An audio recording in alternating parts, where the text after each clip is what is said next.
The modeling world, I don't know how much you know about it, but it's a lot going on in that world too. Tell me. It's interesting. Educate us. It's an interesting world. It's nothing like the glitz and glam that you see in front of the cameras when you look at it from America's Next Top Model or from the outside looking in.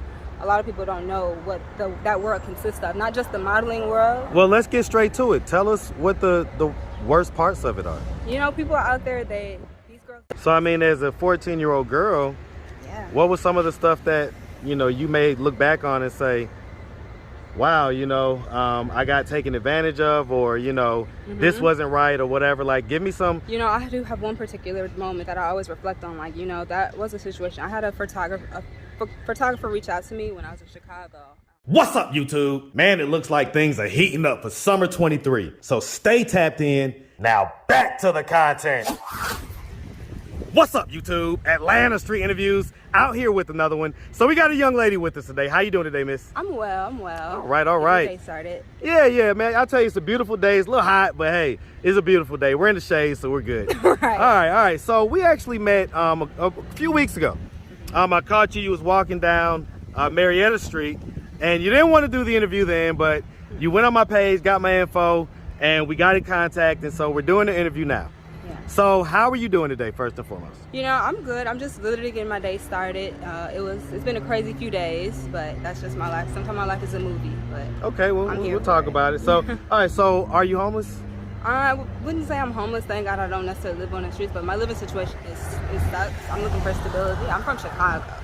You're from Chicago? I'm from Chicago, but I've been up here for a few years now. Who are you living with right now? A roommate.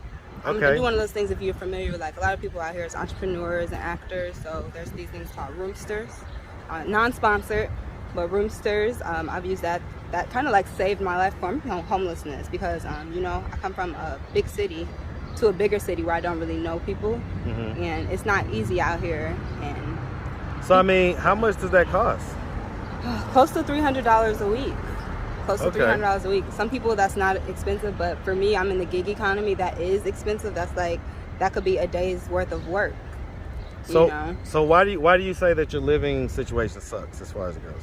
Because it's not as stable as I want. Like, it's just renting a room in a home, and, you know, it's very questionable sometimes, especially it can be like a stranger, you know, so you really kind of sketchy type situations. Yeah, it can be sketchy. Okay. So you really have to use. How old are you? I'm 23. 23. All right. Do you have any kids? I don't have kids. No kids. Have you ever been married? I haven't. No. I'm not married yet. Okay. All right. So let's start from the beginning. So, where you from? I'm from Chicago, Illinois. You from Chi-Town? I am. Hey, what part of Chicago you from? The South Side. Man, you from that South Side? The South Side. Hey, man. Shut up. the South Side of Chicago, man. Yes, sir. Yeah. Shout it out. I'm from the South Side. Like, I rep the South Side, but I've been all over Chicago. Okay, so shout out the whole Chicago. Downtown, the downtown sector mainly. Say less. All right, so growing up in Chicago, did you have both mom and dad in the household? I did. Okay, were they married? They were married for 16 plus years. Okay. How old were you when they split? 13. 13? Did that affect you in any way? Did that have any type of... That made me jump off the porch, you know. When I say jump off the porch, it made me mature faster and navigate through life faster because they separated. In what type of ways? In one home. I no longer was in one home because once they separated, it's like they both divorced, and I didn't even live with my mother or my father after the divorce. I actually went to live with another family member, but why? They didn't have the stability that they needed, I guess, to care for me. Wow. So I guess together they was able to have the combined income and be able to hold things down. But once they split, as single people, it's expensive out here, and I guess they couldn't hold it down to where they could have like a 2 or 3 bedroom or whatever. And I don't think that they were even in the right space to take care. Like, I'm the last child. I was the last child of 3 others. I feel like they were kind of done raising kids at that point. Maybe they still want to go out and party. So you were the 4th child? Yeah. And you was the baby? What is the gap between you and the closest sibling to you? 3.5 years each. Each of us are 3.5 years apart. Okay. So they're pretty much, you know, your closest sibling had got to like 16, almost 17, and when they split, so they was pretty much almost, you know, had went the whole way up to 18 with their parents together. But you at a kind of a crucial age of 13, where a lot of young ladies are experiencing hormonal changes and just going through all type of things that young ladies go through. And I went through all that by myself, so that's why I said I jumped off the porch. Like after that, that's when I started going to Chicago up north, and I started getting into the modeling world and just applying for different castings. I had my first job around like 14, 15, because I didn't have my parents like in my life how I needed, so I was my own parent for the most part. How did that make you feel? Hard, like I had to be a hard body. I'm not sure if you're familiar with that term.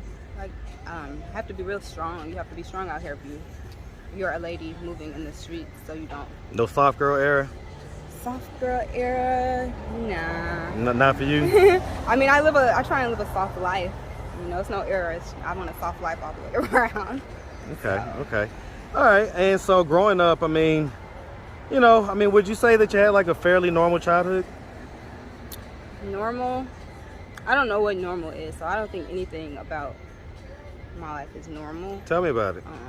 I come from, like, just to be honest, very traumatizing background. You know, my family on my mother's side, they had a lot of trauma that they didn't deal with, and they turned to drugs. What type of trauma? I honestly, I don't know what kind of demons they were all fighting, but they was fighting traumas, obviously, because they turned to drugs early on in their life. So I had to see that a lot.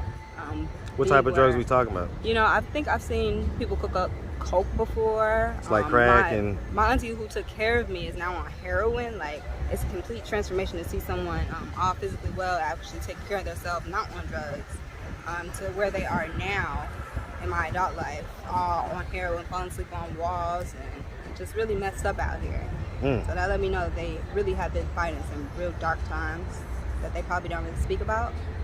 So I mean, I I'm had gonna to witness ask. all that when I was younger. I had to witness and be around all that world. Ask me what. I get it. I get it.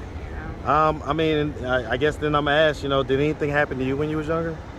Thank God, like I never experienced anything too traumatic, but I did experience a lot of sexual trauma. What type of sexual I trauma? I grew up faster than anybody ever should. In what way? I just had sex earlier on, and I started being sexual early on in my life. What age are we talking about? Whew. Around that age when I was moving out, so probably like 12. I would say 12 at the youngest, 12, 13.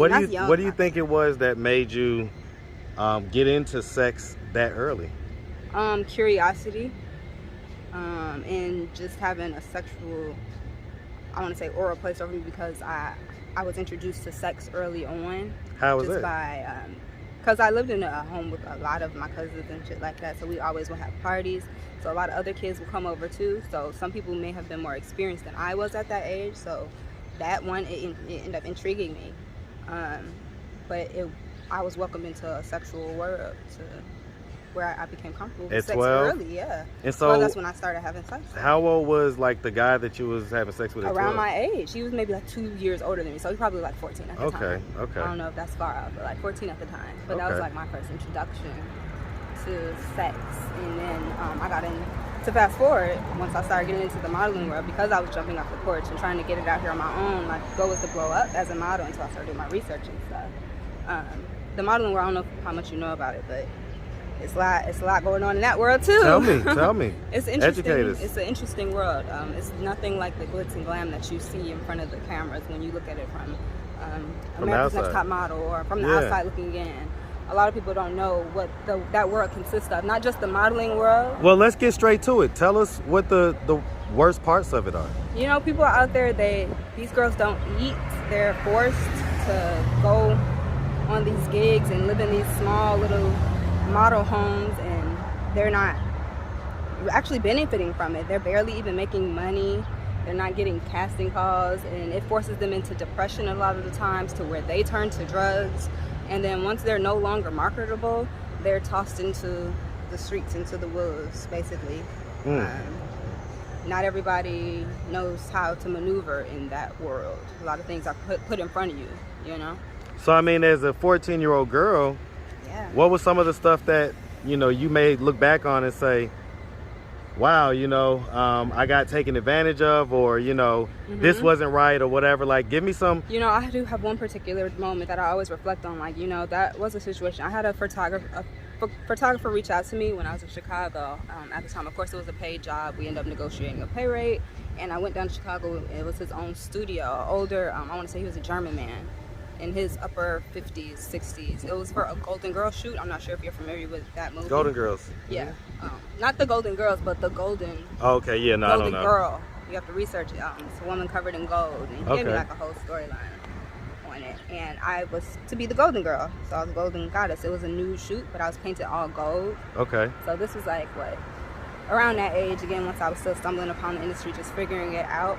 But it was a very uncomfortable situation. Like, it was just me and this older 60-year-old something German man painting my body. And he even had a machine there. I don't know if you familiar with BBLs, but yep. This was a non-invasive machine, which enhanced my ass, my butt. I don't know if we can cuss here. Yeah, it's fine. He had that machine there, so I went through that process for like 45 minutes, like, some strange man, and I'm there on a shoot. I didn't know that that's what I was walking into, or what I was gonna. Who was taking care of you at this point in your life? I lived with a family member, but I was still curious. You say it was your aunt, right? I stayed with my aunt and my grandmother. Okay, and God rest her soul. She died earlier this year. Oh, my condolences about that. Talking about your grandma? Angel. Yeah. That was my best friend. So. All right. Okay. So did they know that you was going on these mileage? Yeah, you couldn't stop me. You couldn't stop me. You couldn't tell me I couldn't do this. I was rebellious because of my parents. Like, they didn't have no money to support me. I remember, like, it would be days I was getting out of high school. I'm like, Mom, can I have $20 for this? Can I go do this so I can go be with my friends? I wasn't living with them, but I still felt that was my parents, so I was still calling. Right, asking for money and stuff like that. Yeah, and like, they couldn't provide it, so I was like, okay, I'm not gonna ask my granny for money. So I had to really, that's what molded me to be a hard body. Just get out here and get it on my own. And so as a 23-year-old young lady, right, now that you're an adult and you can look back and reflect on it, what do you think about that? What do you think about the fact that, you know, you feel like kind of after 13, for all intents and purposes, your parents kind of checked out, you know? What are your thoughts on that, or what are your feelings about that? I just feel like, I guess I could have done more myself. I just feel like I could have done more, got myself a little bit further. I took a lot of years like just partying and having a good time, and a lot of people make that mistake. No. So I asked you, what do you think about your parents kind of, you know, not being able to parent you after the age of 13, and you took it upon yourself to blame you?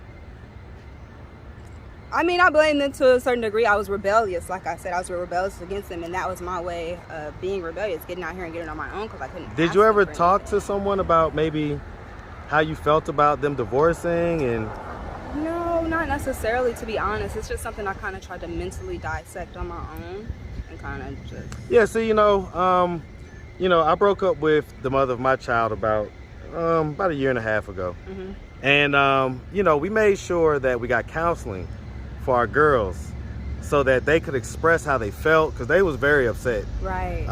And you know, I tell you, it was worth its weight in gold, because they were able to really be able to maturely express how they feel to both of us, and we were able to kind of reconcile their feelings. And so do you think if something like that would have occurred, that you would have maybe not been as jumping off the porch all fast and stuff? Yeah, absolutely. Had I just had a conversation, or I just spoke to someone like you said, it would have gave me a moment to reflect, like maybe navigate differently.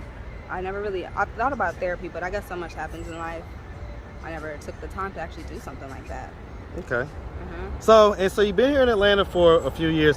What's your romantic life like? I mean, you know, some people are going to say, you know, and I ask this in this context, right?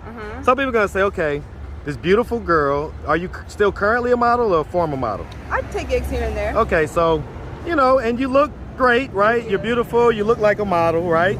And so some people are going to say, okay, so you mean to tell me that some guy isn't trying to put you up in his castle and, you know, have you be his housewife or whatever? Atlanta guys are weird. A lot of Atlanta guys don't have castles, and they're living in another woman's castle, and then they'll sneak you in their castle. But Atlanta's a weird place, so you don't want to be in everybody's castle. Well, I'll say this: I call it Scamlanta, right? Yeah. This is definitely Scamlanta. You're gonna get a lot of cap out here, a lot of people pretending to be somebody that they're not.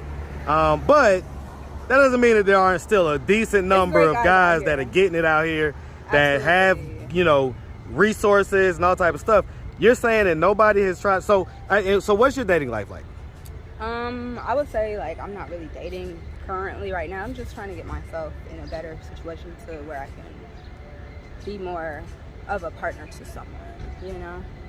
Well, what about being a wife to someone? Yeah, I would love to be married. That's the goal. I think I'm manifesting that a little bit. Manifesting that. Because, I mean, I get the partner thing, right? And I get Yeah. that people use that interchangeably sometimes. Mm-hmm. But I kind of feel like there's a partner and then there's a wife, right? Mm-hmm. I am the type that would prefer a wife, right? And so you're saying that you want to be a partner with someone? No, I want to be someone's wife. Oh, okay. Yeah, All that's right. the goal. Well, I mean, and so... There is a difference. I'm glad you pointed that out, though. Okay. So, you know, I mean, I guess in the context of even, like I say, your living situation, everything else, there's not been anybody that's been like, hey, you know, because you don't have any kids. You know, there has. I get approached often. Like, I was approached by someone that's around here, and he's helped me, but there's stipulations with certain things, and Basically sex. with a lifestyle. Not even just sex. Like, he wanted to sell me.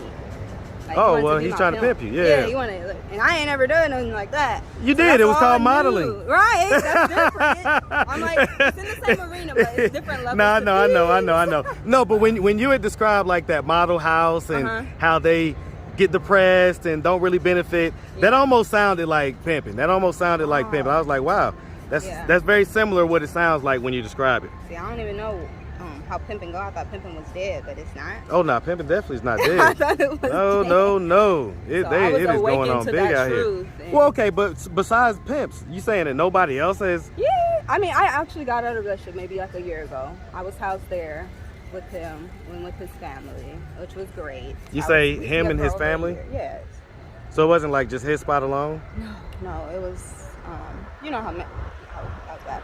But, no, it was a whole bunch of the family. Just like his mother, him, mother's husband, grandma. Lived at his mom's house? Kids. Okay, I get it. Yeah. Okay, hey, listen. So, I mean, guess. what happened in that situation? Why did that relationship dissolve? COVID. To simplify it. No. I caught COVID and- Everybody ain't about to sit here and blame COVID for everything. Be like, how did your pinky toe get broke? COVID. No, that's not COVID. Yes, COVID did this. How did It COVID ruined my dissolve? relationship. How? I caught COVID, and my mother-in-law, I didn't realize, I'm anti-COVID. Like, I didn't believe in COVID, I guess, until I caught it. And I didn't know that I had COVID. And my mother-in-law freaked out. Like, she thought I was trying to kill everybody, basically. And I didn't even know that I had COVID until I went and got a COVID test, a proper COVID test. But I wasn't truthful about it because I'm like, I don't have COVID. I was coughing and stuff. Well, okay. There's a difference between not knowing you didn't have it and then what you just said you wasn't truthful about it. So you saying that you kind of told them a lie that you didn't have it? I told her that I had went to go get it tested, and I didn't because I didn't think that I had COVID. Oh, and then a few days later, I actually did go get tested, and the test results like, dumbass, you have COVID. I'm like, and so did you have to like admit to her that you had fibbed a little bit or whatever? Absolutely. She's very spiritually inclined. Because I mean, you could have just said that the test you took turned up negative, and then the new test turned up positive, because that used to happen too. I tried that, but yeah, I just came off She wasn't buying that? No, Yeah. I mean, it's good to tell the truth. It's good to come clean, get stuff off your chest. Absolutely. Okay, so, but... She's like, get the fuck out of it. You can just leave, basically, but... That's what she said? I mean, we tried to work it out, but it was so awkward, like, something like that, because it was so crucial to her at the time, because COVID almost took out her mother, so I understood, like, her fear. Right, she was right. So I just had to respect that, and I gave her my apologies, and I told her, I'm sorry, I was so naive. So COVID really did break you up. Hello, I'm not lying. I would still be in my relationship if it wasn't for COVID. Okay, wow. Then distance, so maybe. How old was he? 29. Okay. Is there any way we can pause this? Yeah, definitely. Okay, can we pause it real quick? All right. Yeah, no doubt. Quick interruption. So, I mean, because you're at work right now, right? And so you work at this pretty popular restaurant. Yeah, so, hey, man, listen, man, you know. Y'all see it. Fish hookah. You can smoke 420 friendly. So if y'all, because I know it's going to be a lot of guys that's going to be seeing this, and they're going to be like, where's she work at? You got to come, but you got to spend some money on You got to come spend some money, right? You got to put you guys out. Sorry. I ain't mad at that. Okay, so at this point, right? Yeah. You know, what are we doing to kind of get ourselves out of this position? Budgeting, healing. So do you have a spending problem? I used to. On what? I think when you grow up in lack if you don't mentally monitor yourself, you're going to overspend just due to not being able to not be able to. That's very true. You know, afford things. So I have to just mentally check myself a lot of times. Like, yo, you have money. You don't have to splurge every day. You know, you can go to the spa sometimes, but you don't have to go 3 days a week. You know, so just monitoring myself financially, and definitely I'm still working on just myself spiritually. Because if you're not spiritually together, you can't really function. Yeah, 100%. 100%. So, I mean, I guess, you know, the more hard answer is you're just kind of working and I guess, you know, stacking your money up and getting it together so that you can have like your own spot type deal, or is that what you want, or what is your, you know, what's your goal like? You know, and definitely just to have my own place. You're 23 now. Where do you want to be at 30? 30, I would like to be definitely already retired. I plan on being retired by 28. Retired from what? Retired from having to work a regular like 9-to-5 job on someone else punching a Jesus clock. Christ, I can't stand you 20-somethings. I can't stand I'll be you. retired Because y'all really live in delusion.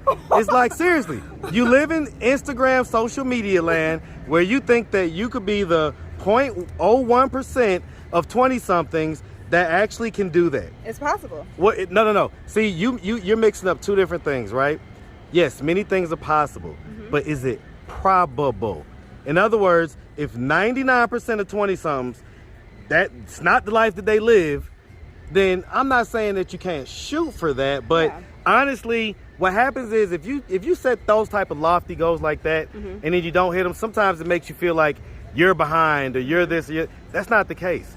Honestly, you're supposed to spend your 20-somethings bumping your head and figuring this thing out. Yeah. And you don't really kind of get on board until close to 30 or in your 30s, right? And then you spend your 30s figuring more stuff out. Right. And then honestly, at my age, at 40, is kind of when, you know, or late 30s, you know, mid 30s to late 30s is when things start to kind of really click together, you know? But thinking that you're going to be retired in 5 years, give me this 5-year plan. I want to hear this. I'm just organizing my investments and investing right. I don't mind working. I don't mind being a hard worker, but I'd rather be working for myself. Like if I have a business, I'll solidify my business as an LLC. So what type of business are we talking about? I am a personal chef on the side. I'm a masseuse on the side. I do body scrubs, eyebrows. So I do a lot of different little. Well, I mean, any of those individually can definitely make you, you know, put you in a position to where you can be working for yourself and kind of living on your own terms, right? But you got to zone in on one. Exactly. That's the, you know, jack of all trades, master of none. And so if you had to choose one right now, if you just had to pick one, which one of those would be the one that you would go after? The cooking, like being a personal dietary chef, because I love cooking. I love the experience. Well, dietary chef meaning what, like meal preps and stuff like that? Absolutely, based on your diet, you know. Is that right? Yes, sir. And then the esthetician world, doing the eyebrows, just because that's a quick bag, and that's something that I'm passionate about in the beauty industry as well. And it's a quick bag, if I didn't mention that. Okay.